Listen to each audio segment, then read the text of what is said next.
Ang kwentong ito ay hango sa totoong buhay. Karanasan ito ni Florante. Walang eksaktong taon. Dueñas, Iloilo.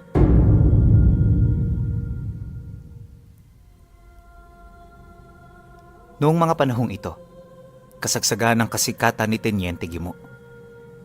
Ayon kay Florante, na kapag naririnig ng mga tao ang pangalan nito, agad yung nakakaramdam ng takot at pagdadalawang isip.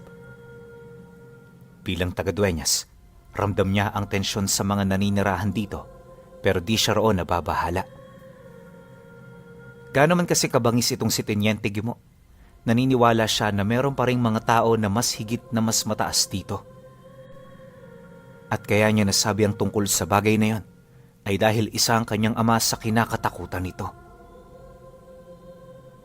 Marahil marami ang hindi sasang-ayon sa kwentong ito, pero tunay itong pangyayari. At nagsimula ang lahat ng yon noong dumayo sa kanilang pamamahay itong si Teniente Guimo. Sa pagkakatanda ni Florante, Mayo ng taong yon nang dumalaw ito sa kanyang ama, kasama ang 3 nitong pinagkakatiwalaang tauhan. Pagpasok nito sa bahay nila, unang bumulaga sa kanya ay yung hawak-hawak nitong armas. May mga nakalaylay din itong bala sa katawan. Tapos yung suot nito, isang kupas na kamiseta na may mga tatak at simbolong hindi niya mabasa. Unang tingin niya kay Teniente Guimo, inakala niya talagang antingero ito. Pero dahil sa usap-usapan noon sa baryo, kumbinsido siyang merong kakaiba sa pagkatao ng panauhin nila. Pagsilay nito sa kanya, agad naman yung lumapit habang ang mga kasamahan nito naiwan sa labas ng bahay nila. Paglapit nito sa pinto, ibinaba nito ang suot nitong salakot, sabay tanong sa kanya ng, "Bata, nandyan ba ang itay mo? Pakisabi nga na narito si Teniente Guimo. Maghihintay ako rito sa kanya." Nang marinig naman yon ni Florante, tumangulang naman siya. Siyempre bilang nagbibinata, tungkulin niya na sundin ang lahat ng sasabihin ng bisita ng tatay niya. Nga pala pinuno, ang pangalan ng ama ni Florante ay Matias. Kilala rin ito sa palayaw na Cabo, Danso at Milam. Bilang isang mersenaryo, nangangailangan ito ng maraming pangalan, hindi para makapagtago, bagkus ay para makibagay. Marami kasi yung pinupuntahang lugar at sa mga lugar na yon, nais nitong meron siyang panibagong pangalan. Bukod kasi sa ayaw niyang maging matunog sa maraming tao, may mga pangkat din siyang iniilagan. At ang mga pangkat na yon ay halos ilang beses na niyang natalo. Kagaya ng marami, ikinakatakot ng kanyang ama na merong madamay sa kanilang pamilya. Yun kasi ang kahinaan niya at aminado naman siya sa bagay na yon. Pagkasambit naman niya sa sinabi ni Teniente Guimo, agad siya nitong pinabalik, bit-bit ang mga katagang. "Papasukin mo na rito. Sabihin mo marami akong ginagawa at hindi ko to pwedeng iwan sa mga katulad lang niya." Matapos nitong makapagsalita, medyo kinilabutan siya kasi hindi niya sukat akalain na gano'n ang pamamaraan ng pagtrato ng kanyang ama sa isang tanyag at makapangyarihang aswang. Nag-aalangan man, inilahad niya ang mga nais nitong sabihin hanggang sa narinig na ito ng kanilang panauhin. Dahil dito, imbis na magalit si Teniente Guimo, napatawa lang naman ito habang naglalakad papasok. Di nagtagal, nang makaharap na nito ang tatay niya, masaya naman yung nagwika dito ng, "Hindi ka pa rin talaga nagbabago, Milam. Maraming salamat dahil pinaunlakan mo ang aking pagbisita. Nga pala, importante ang ipinunta ko rito, kaya sana makinig ka." Pagkalahad nito ng mga katagang yon, hindi na ito nagpaligoy-ligoy. Direkta na nitong sinabi sa kanya ang tungkol sa nangyayaring kaguluhan sa baryo nila. Ayon kay Teniente Guimo, hindi nauudlot ang gulo sa kanilang pugad dahil sa mga gabunang nakikisawsaw at gustong manakop sa mga pagmamay-ari nilang lupa. Mag-iisang linggo na rin nila itong nilalabanan at ang naging resulta nito ay ang pagkalagas ng maraming bilang sa kanilang hanay. Kaya naman kung hindi ito papaunlakan ng kanyang ama, unti-unti na yung malilipol sa mga susunod pang araw. Pagtatapat pa ni Teniente Guimo na isa sa mga nakalaban nila ay ang pangkat ni Manong Gorgon, isa sa mga matagal ng kaaway ng ama ni Florante. Nang marinig naman ito ang sinabi ni Teniente, bahagya naman yung napahinto sa paggawa ng walis. Pagsilay nito sa kanilang bisita, kalmado naman yung napasagot dito ng, At ano naman ang mapapala ko kung tutulungan ko kayo? Kilala mo ako, Teniente. Hindi ako kumikilos ng walang kapalit. At hindi ibig sabihin na kaibigan kita at kaaway ko si Gorgon. Aba, tutulungan na kita. Huwag mo sanang kakalimutan na matagal ko nang tinalong ang kanyang pinamumunuan. Kung gusto mong mailigtas ang iyong mga kalahi, magbigay ka ng isang interesanteng alay. Kung makukuha mo mahiwagang halaman ni Bulan sa bundok ng Kinapawan at ang karne ng pulang kalabaw sa paanan nito, maaari kong pag-isipan ang kahilingan mo. Tandaan mo, Teniente, walang alay, walang serbisyo. pagkasambit nito ng mga kataga, nagpatuloy ito sa paggawa ng walis. Marami pa noong inilahad si Teniente Guimo, pero sa kasamaang palad hindi na yun sumagot. Maya-maya pa, nang medyo maalibadbara na ito sa sinasabi ng Teniente, bigla nitong kinuha ang isang maliit na patpat sa tabi nito. At pag-amba nito sa ulo, agad nilang naramdaman ng tila bang pagyanig ng bahay. Matapos naman yung maranasan ni Teniente Guimo, dali-dali na yung tumayo at nagpaalam. Hindi na rin sila nito pinansin na parabang labis itong nasindak sa ginawa ng tatay niya. Ilang minuto pa ang lumipas. Pagsarado nito ng pinto, tsaka pa lamang niya naisipan na lumapit sa kanyang ama. Bilang paboritong anak, hindi siya nag-alangang magtanong ukol sa mga napansin niya. Nang marinig naman yon ng tatay niya, sa halip na maging seryoso ito, napangisi lang naman yon habang sumasagot sa kanya. Ayon dito, wala siyang dapat na ipagtaka, gawa ng ang ganoong pangyayari ay matagal ng normal sa bahay nila. Pagtatapat pa nito na, may mga pagkakataong hindi talaga siya nakakapagtimpi, buhat sa mga bisitang sadyang makukulit kahit meron siyang ginagawa. Nabanggit din ito na, ang ipinamalas nito kanina ay pawang abilidad ng kakarampot na salitang alam niya. Nang marinig naman yun ni Florante, hindi niya maiwasang magtaka kasi yung ganoong abilidad, di niya pa nakikita sa ibang mga albularyo at antingerong kaibigan ng kanyang ama. At kung siya ang magsasabi, napakalayo ng antas nito kumpara sa karunungan ng iba. Bagay na siyang pinangingilagan at nare-respeto ng karamihan. Hindi man kasi sa pagmamayabang pero matagal na sa larangan ng lihim na karunungan ang kanyang ama. Isipin ninyo, 7 anyos pa lang ito nung nakuha na nito ang titulo ng mga antingero. Ang nagturo sa tatay niya ay yung yumao niyang lolo na tinatawag nitong Ingko. Hindi naabutan ni Florante ang matanda, pero base sa kwento ng tatay niya, napakalakas nito. Marahil dito niya minana ang lahat ng kanyang abilidad na siyang pinapakinabangan niya sa pangkasalukuyang panahon.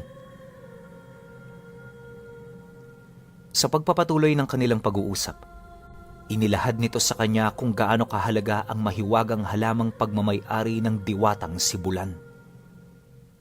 Pagtatapat ng tatay niya, nag-iisa lang ang halamang yon at bawat dahong taglay nito, kayang magpagaling ng anumang uri ng karamdaman kahit ubod yon ng lubha. Pampahaba rin yun ng buhay kaya kada 5 taon, naguutos ito ng tao para maghanap sa halamang yon. Hindi mahalaga kung kanan o kaliwang maghahanap dahil sa wala namang gaanong pinapanigan ng diwata. Dagdag pa ng kanyang ama na hindi naman yun mahirap hanapin, pero dahil sa dami ng mga nilalang na makakasagupa mo sa bundok, mas mainam na ipasa na lamang ito sa mga nilalang na wala gaanong trabaho. Isa pang dahilan masyado na itong tamad para umakyat sa mga bundok at kung saan-saan pang lugar. Nang marinig naman yon ni Florante, nanatili lang naman siyang tahimik habang nakikinig. Aminado rin naman siya na pinaniniwalaan niya ang mga sinasabi ng tatay niya, gawa ng ni minsan, di pa ito nagsinungaling sa kanya. At kapag hindi nito balak na umamin o sumagot sa kanilang mga itinatanong, mas pinipili na lamang nitong manahimik. Ganon ang pag-uugaling meron ng tatay niya, kaya noon pa man, alam na niya kung saan siya lulugar. Dagdag pa ni Florante na, sa dinami-rami ng tanong niya rito, tanging ang tungkol sa karga lamang nito ang hindi nito masagot. Basta, lahat ng bisa nito nakita na niya. Ang wala lang siyang ideya ay sa kung ano ang totoo nitong tangan. Noon pa man kasi, mahigpit ang kanyang ama sa mga ganoong usapin. Palagi nitong sinasabi sa kanya, maselan ang mga mutya na ubod ng lakas ang kapangyarihan. Kaya sa halip na magpumilit, malugod niyang tinatanggap ang desisyon nito. Sa bandang huli kasi, para din naman yun sa kanila. Naniniwala kasi noon si Florante na kapag manghina ang kanilang ama, yun na rin ang katapusan ng kanilang pamilya. Kaya naman, abot langit ang kanilang pag-iingat at pagsunod sa lahat ng bilin nito. Dumaan ang mga araw, nanatili silang naghihintay sa pagbabalik ni Teniente Guimo. Akala nito hindi nito tutugunin ang desisyon ng kanyang ama, pero makalipas lamang ang 3 araw, bumalik ito dala-dala ang halaman ni Bulan. Kasagsagan ng gabi yun nung bumisita sa kanila dahil sa bawal yung masikatan ng araw. Pagpasok nito sa loob ng bahay, rinig na rinig niya ang pag-angil ng Teniente. Kapansin-pansin din ang kakaiba nitong anyo at mga nanlilisik nitong mga mata. Ngunit sa halip na masindak, pinili niyang manatiling kalmado dahil alam niya na kaibigan nila ito. Ilang minuto pa ang lumipas, pag-abot nito ng halaman at pagbaba nito ng bayong, agad naman yung nagwika sa kanyang ama ng, "Nandiyan na ang mga kailangan mo, Milam. Ngayon, dinggin mo ang aming pakiusap." Pagkasambit nito ng mga kataga, tumangulang naman ang tatay niya habang sinisilip ang dala ng grupo. Di rin yan umiimik, pero ramdam nila na natutuwa ito. Nang makumpirma na nito ang dala ni Teniente Guimo, dito pa lamang yun sumagot ng, "Ang kaaway ng kaaway ko ay aking kaibigan. Guimo, meron na tayong kasunduan. Asahan mo na tutuparin ko ito." Nang marinig naman yon ng Teniente, agad yung umalis nang wala nang sinasabi.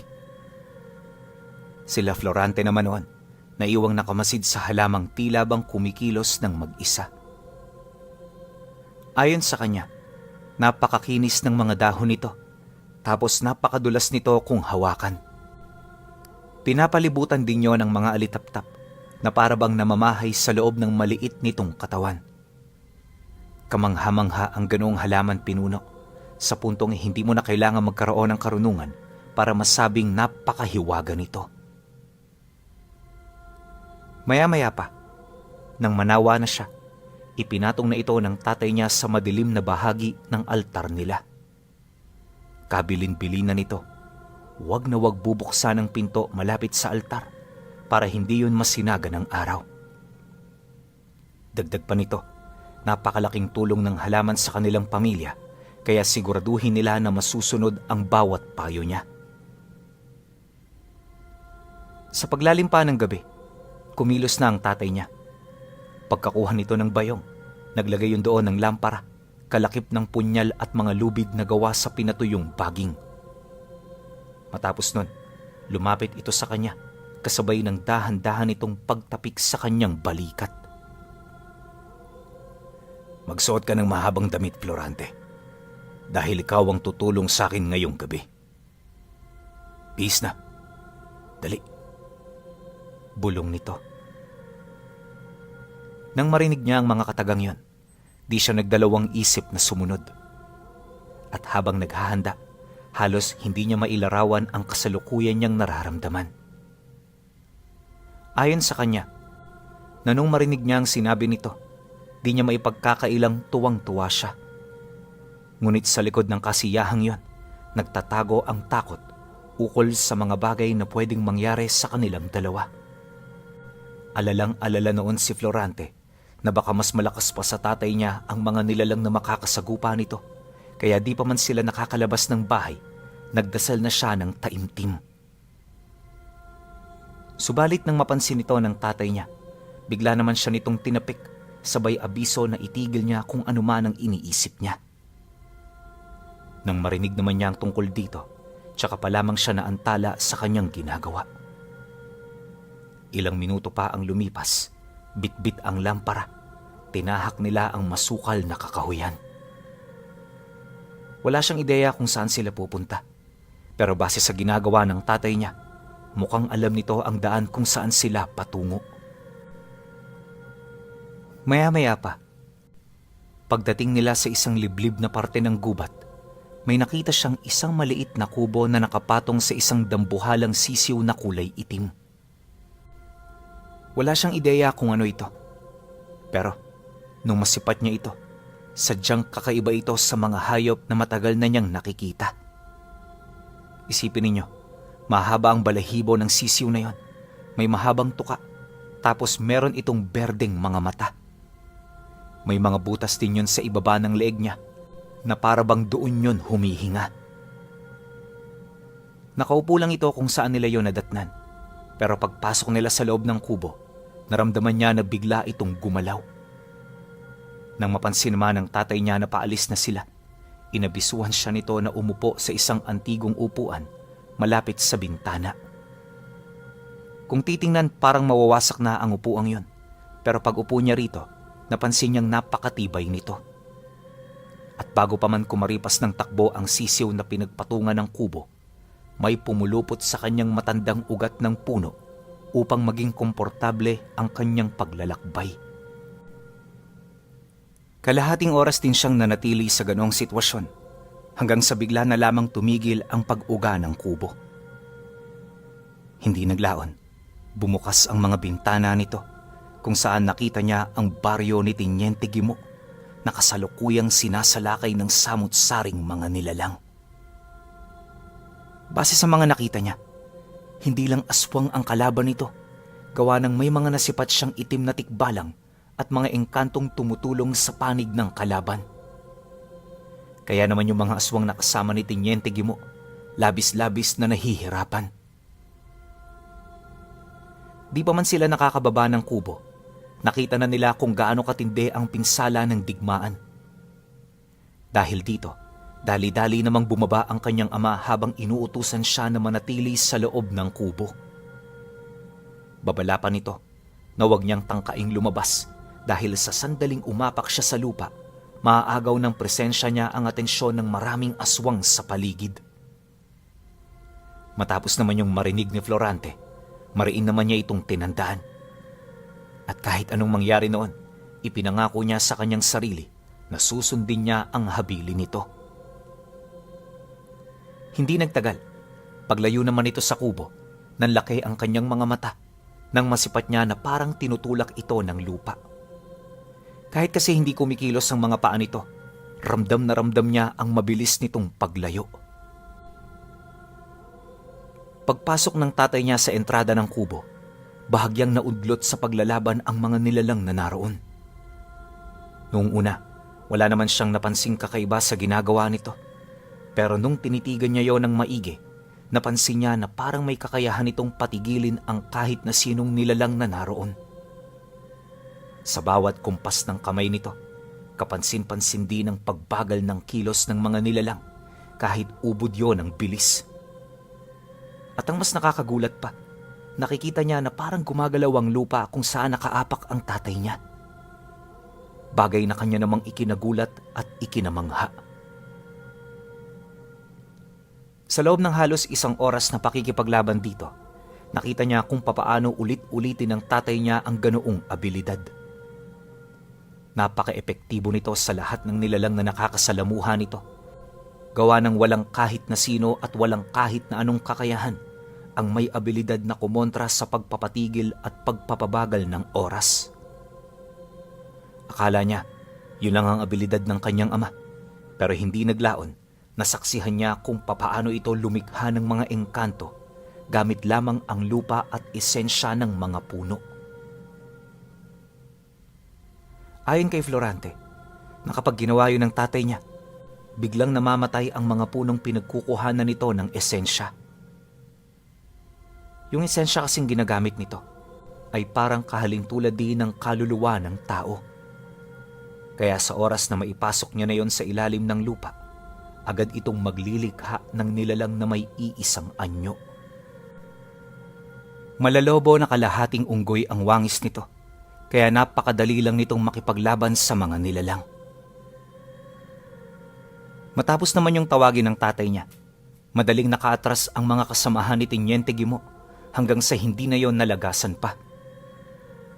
Di nagtagal, mabilis nitong naitaboy ang mga engkanto, maging ang mga gabunan na nakikipaglaban kasama ito.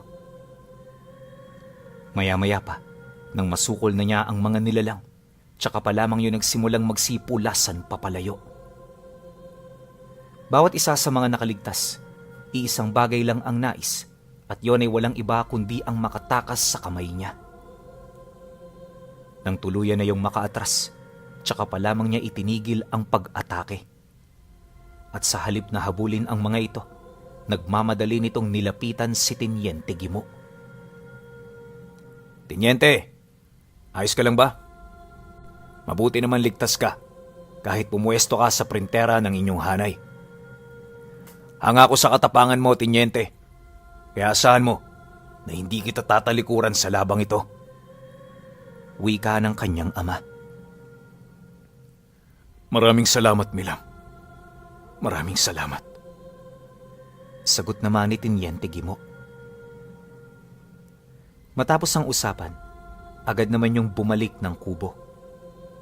Pagpasok nito, mabilis namang kumilos ang dambuhalang sisiw hanggang sa makabalik na sila sa lugar kung saan nila ito unang nakita. Paglabas naman nila rito, laking gulat na lamang niya nang dahan-dahan itong naging bato sa paningin niya. At sa isang kisap mata, hindi niya na halos matunton ang mismong kinaroroonan ng nilalang na yon. Pagsapit ng sumunod na araw, balik normal ang kanilang mga ginagawa. Pero pagtungtong ng gabi, muli silang napadpad sa lugar ng mga aswang. Ayon kay Florante, na sa loob ng 2 linggo, ganun palagi ang ginagawa nila gabi-gabi. Halos manawa na nga siya kakabalik doon.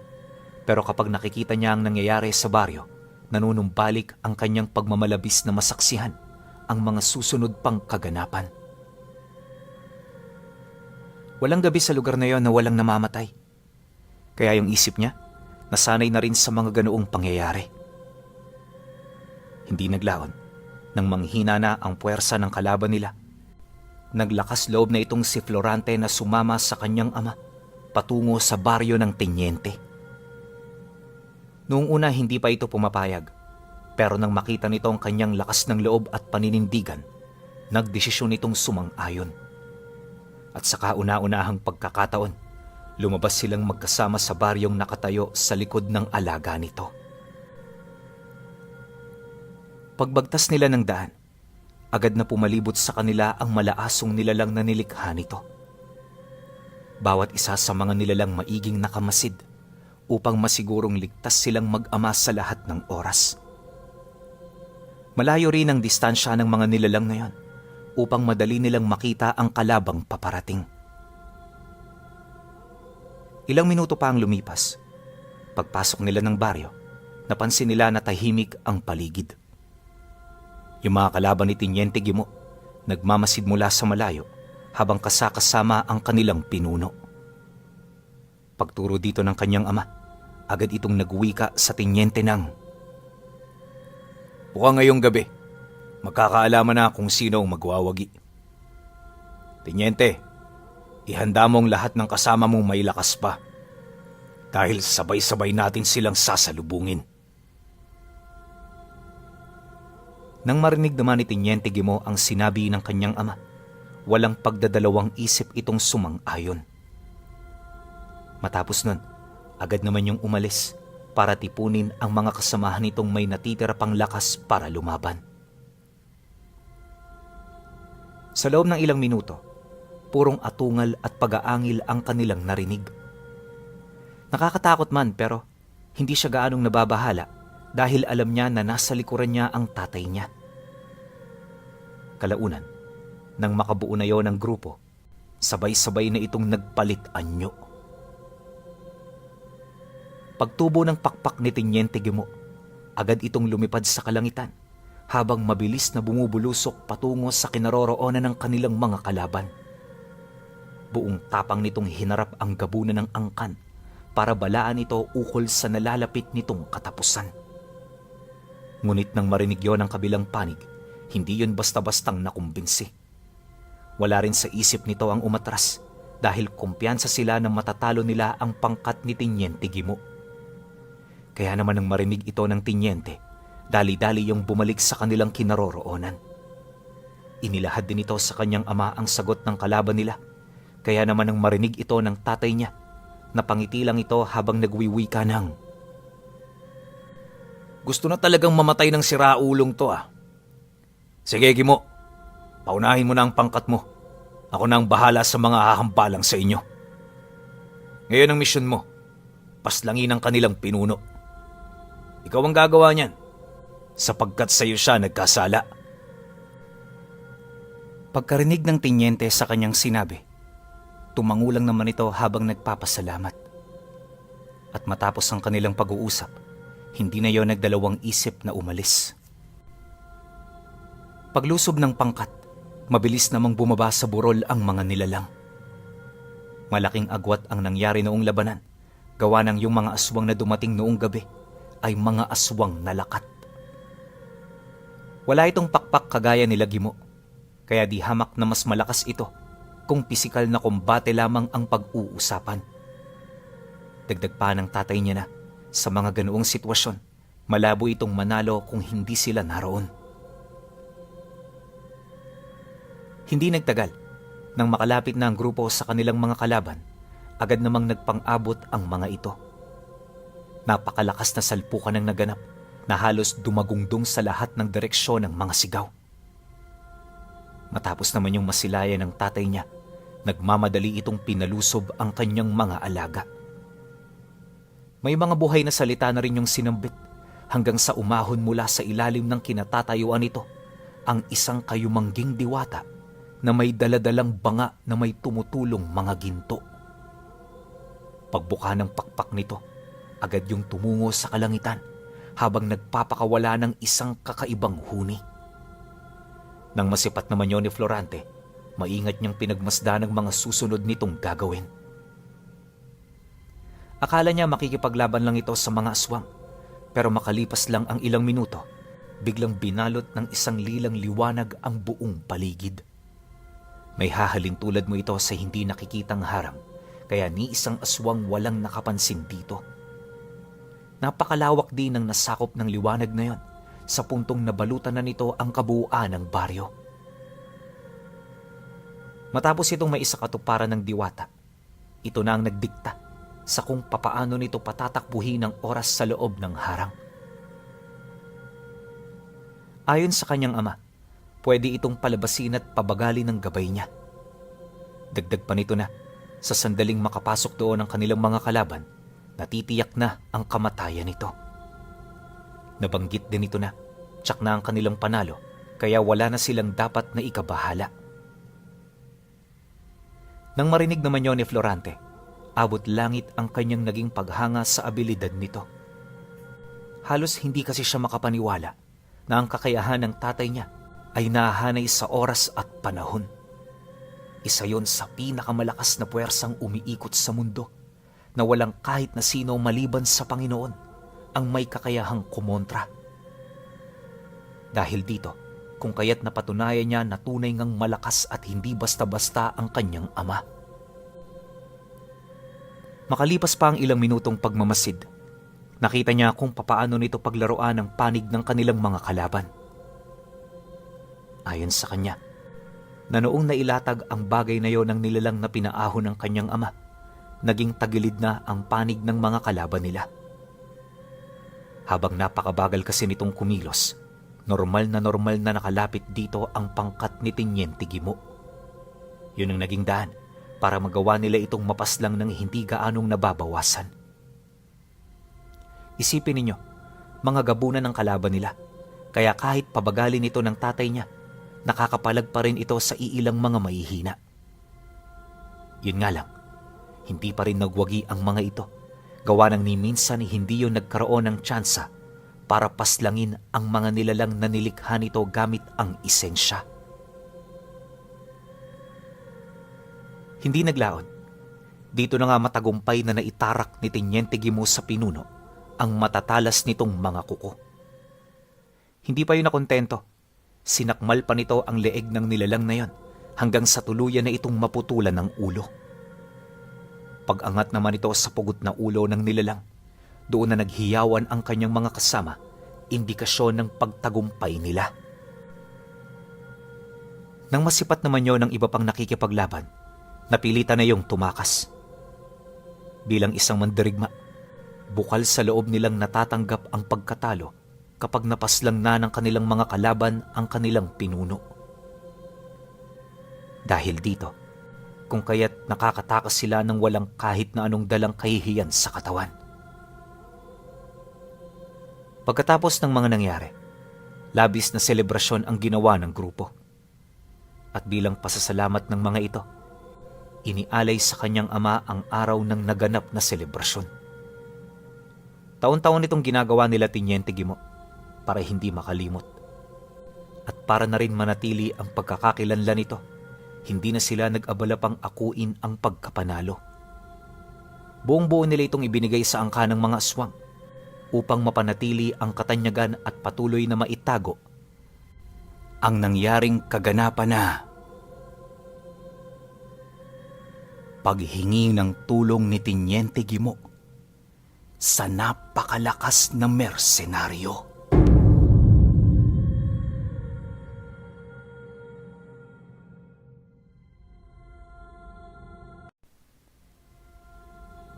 Ang kwento